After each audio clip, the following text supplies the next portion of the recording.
the last video, we saw that in order to solve a second order linear non-homogeneous equation, we could solve a system of linear equations in u1 prime and u2 prime, and then find u1 and u2 and construct a particular solution from that. The system we had to solve is this one you have here. So the coefficient matrix is that matrix whose determinant is the Wronskian. What about if we're in higher order? If our equation, say, has order 3 or 4 or 8? Turns out it's exactly the same. So instead of solving a 2 by 2 system, we now have to solve an n by n system, but otherwise it's the same. Let's do an example in order 3.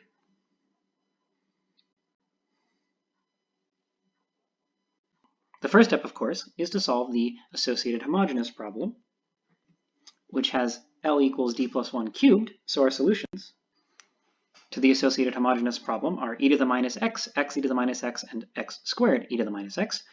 Let's write down the system we need to solve. There it is. We obtain the matrix of coefficients by writing y1, y2, y3 across the top, then taking successive derivatives until we get a square matrix. And the right-hand side is given by 0, 0, f.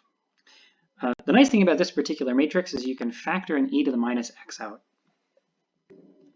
You can also factor an e to the minus x out of the right-hand side and multiply through by e to the x to obtain a somewhat simpler system to solve.